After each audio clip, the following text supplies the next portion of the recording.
మన భారత ప్రభుత్వం నేషనల్ అవార్డ్స్ ను ప్రకటించడం జరిగింది. 71వ జాతీయ చలనచిత్ర పురస్కారాలను మన కేంద్ర ప్రభుత్వం తాజాగా అనౌన్స్ చేయడం జరిగింది. దీనిలో జాతీయ ఉత్తమ చిత్రంగా 12th ఫెయిల్ ను ఎంపిక చేసింది. జాతీయ ఉత్తమ నటుడి అవార్డు గాను ఇద్దరు ప్రకటించింది. ఒకటి షారుఖ్ ఖాన్ జవాన్ కి, విక్రత్ మిస్సే 12th ఫెయిల్ కి ఇవ్వటం జరిగింది. వీళ్ళిద్దరికి జాతీయ ఉత్తమ నటుల అవార్డును ఇవ్వటం జరిగింది. ఎవరికి? షారుఖ్ ఖాన్ కి జవాన్ సినిమాకి, విక్రత్ మస్సే 12th ఫెయిల్ సినిమాకి వీళ్ళిద్దరికి ఉత్తమ నటుడు అవార్డులు ఇవ్వటం జరిగింది. ఉత్తమ నటిగా Mrs Chatterjee versus Norway Hindi కేటగిరీలో నటనకు రాణి ముఖర్జీని అవార్డు వరించింది. ఇక ఇవన్నీ ఒక ఎత్తు అయితే, మన తెలుగు చిత్రాలకి అవార్డులు బాగానే వరించినాయి అని మనం చెప్పుకోవచ్చు. అయితే ఉత్తమ తెలుగు చిత్రంగా బాలకృష్ణ నటించిన భగవత్ కేసరి, బేటీకు బనావ్ షేర్ అన్న నినాదంతో రిలీజ్ అయిన భగవత్ కేసరి ఈ అవార్డును వరించింది. ఉత్తమ చిత్రంగా భగవత్ కేసరి అవార్డును పొందడం జరిగింది.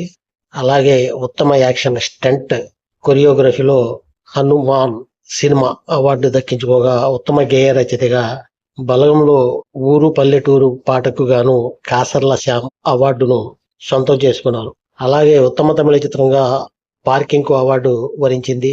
తొలుత నాన్ ఫీచర్ ఫిల్మ్స్ కేటగిరీ అవార్డులు వెల్లడించడం జరిగింది. ఇంకా మన తెలుగుకి సంబంధించి ఉత్తమ చలనచిత్ర అవార్డు వచ్చిన తర్వాత ఈ చిత్రం యొక్క హీరో బాలకృష్ణ మరియు డైరెక్టర్ అనిల్ రావుపూడి ఏమంటున్నారో ఒకసారి చూద్దాం. కేంద్ర ప్రభుత్వం ప్రకటించిన 71వ జాతీయ చలనచిత్ర పురస్కారంలో మన టాలీవుడ్ నుంచి ఉత్తమ చిత్రంగా ఎంపికైన చిత్రం భగవత్ కేసరి. ఈ చిత్రం జాతీయ చలనచిత్రాల్లో ఎంపిక కావడం తన ఎంతో సంతోషిస్తున్నానని నందమూరి బాలకృష్ణ ఇచ్చిన ఇంటర్వ్యూలో చెప్పుకుంటూ వచ్చారని కొన్ని పత్రికల్లో మనకి న్యూస్ వచ్చింది. అందరి కృషి వల్లే ఈ విజయం సాధ్యమైందని భగవత్ కేసరి 71వ జాతీయ చలనచిత్ర పురస్కారంలో ఉత్తమ తెలుగు చిత్రంగా ఎంపిక కావటం ఎంతో గర్వకారణమని బాలయ్య న్యూస్ కి తెలిపినారు. ఈ గౌరవం మా చిత్ర బృందానికే దక్కుద్దని అన్నారు. నిర్మాతలు సావు బరికిపాటి, హరీష్ పెద్ది. ఈ కథను అద్భుతంగా ఆవిష్కరించిన దర్శకులు అనిల్ రావిపూడి, నటులు, సాంకేతిక నిపుణులు ఇలా అందరి కృషి వల్లే ఈ విజయం సాధ్యమైందని నందమూరి బాలకృష్ణ చెప్పుకుంటూ వచ్చారు. ఇదే కాకుండా జాతీయ అవార్డుల జ్యూరీకి ఉదయపూర్వక కృతజ్ఞతలు తెలియజేస్తున్నట్టు చెప్పారు. మరి వేరే విజేతలకు అభినందనలు కూడా తెలిపారు.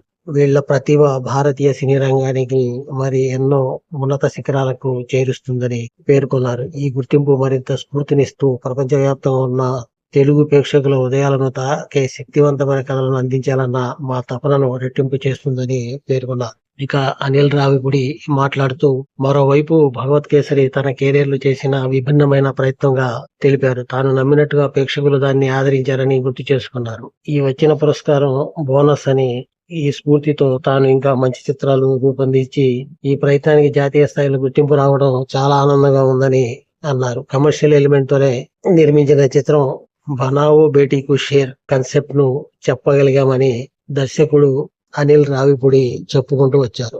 ఇక ఈ చిత్రంలో మేము అందించిన సందేశం గుడ్ టచ్ బ్యాడ్ టచ్ లాంటి సున్నితమైన అంశాన్ని బాలకృష్ణ లాంటి పెద్ద హీరోలతో నటనతో ప్రస్తావించగలిగామని అనిల్ తెలిపాడు. విజయంతో పాటు ఇలాంటి గుర్తింపు దక్కితే సినీ రంగ పరిశ్రమలో ఉన్న వాళ్ళకి మంచి కిక్కు వస్తుందని అన్నారు. మరిన్ని మంచి చిత్రాలు రూపొందించేందుకు స్ఫూర్తినిస్తుందని పేర్కొన్నారు. తాను బాలకృష్ణతో మాట్లాడి ఆనందాన్ని పంచుకున్నానని న్యూస్ కి చెప్పుకుంటూ వస్తడం జరిగింది. ఇంకొక విషయం ఏంటంటే, ఇంకొక టాలీవుడ్ ప్రముఖ దర్శకుడు సుకుమార్ యొక్క కుమార్తె ఉత్తమ బాలనటిగా అవార్డు వస్తడం జరిగింది. ఈమెకి గాంధీ తాత చెట్టులో యాక్టింగ్ కు గాను సుకృతి వేణి ఈ అవార్డును సాధించింది. బడా ప్రొడక్షన్స్ హౌస్ మైత్రి మూవీ మేకర్స్ నిర్మించిన ఆ సినిమాకు పద్మావతి మల్లాది దర్శకత్వం వహించాడు. తన నటనతో ఆకట్టుకున్న సుకృతి అవార్డుకు ఎంపికయ్యారు. ఇంకా ప్రశాంత్ వర్మ గురించి చెప్తే 6 ఏళ్లలో 2 జాతీయ అవార్డులు అందుకోవడం జరిగింది.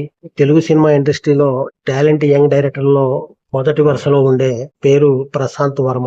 కెరియర్ లో ఇప్పటి వరకు తీసింది 4 సినిమాలే అయినా తెలుగు అభిమానులు తనకంటూ ఒక పచ్చగా ఫ్యాన్ బేస్ ఏర్పరచుకున్నారు. 4 సినిమాలకే 2 సార్లు జాతీయ అవార్డులు ప్రశాంత్ సత్తా చాటారు. అతి తక్కువ కాలంలో ఈ ఘనత అందుకున్న దర్శకుడిగాను ప్రశాంత్ నిలిచారు. ఆయన దర్శకుడిగా తెరకెక్కిన ఆ సినిమాకు గతంలో జాతీయ పురస్కారం అవార్డు అందుకోగా తాజాగా తన 4వ సినిమా హనుమాన్ కు కూడా 2025 నేషనల్ అవార్డులో ప్రతిభ చాటింది. అలా 6 ఏళ్లలో తీసిన 4 సినిమాల్లో 2 చిత్రాలు జాతీయ అవార్డులో సత్తా చాటిన ఘనత ప్రశాంత్ కి దక్కిందని చెప్పవచ్చు. ప్రశాంత్ వర్మ తెరకెక్కించిన మొదటి సినిమా ఆ చిత్రానికి 2 జాతీయ అవార్డులు వచ్చాయి. అప్పుడు ఆ సినిమా ఉత్తమ స్పెషల్ ఎఫెక్ట్స్, ఉత్తమ మేకప్ కేటగిరీలో 2 జాతీయ అవార్డులు సొంతం చేసుకుంది. ఇంకా కొంత గ్యాప్ తర్వాత ఇప్పుడు హనుమాన్ తో 2 జాతీయ పురస్కారాలు సాధించుకుంది. ఇంకా బలగం చిత్రం అవార్డు గురించి చెప్పుకోవాలంటే మనం ఈ చిత్రంలో పాట చాలా పాపులర్ అయింది. ఈ సినిమాలో వరంగల్ నగర నివాసి కాసర్ల శ్యామ్ రాసిన పల్లె పదాల పాటకు జాతీయ పురస్కారం వరించింది. తెలంగాణ బిడ్డ చంద్రబోస్ 2 ఏళ్ల కిందట నాటు నాటు పాటతో ఆస్కార్ అందుకుంటే ఇప్పుడు కాసర్ల శ్యామ్ జాతీయ పురస్కారం సాధించి ఊరుగొల్లు సాహిత్యపు పూతోట పరిమళాలను దిశ దిశలా పంచారు. ఊరు పల్లెటూరు అనే ఉదయాన్ని తాగే గీతం గ్రామీణ జీవన శైలిని అత్యంత గొప్పగా వర్ణిస్తూ శ్యామ్ రాసిన ఈ పాటకు అరుదైన గౌరవం దక్కింది. ఇది ఫ్రెండ్స్ 71వ జాతీయ చలనచిత్ర అవార్డ్స్ గురించి నేను మీకు చెప్పాలనుకుంది. ఈ వీడియో మీకు నచ్చినట్టయితే లైక్ చేయండి, ఛానల్ ని సబ్స్క్రైబ్ చేసుకోండి, బెల్ బటన్ నొక్కండి.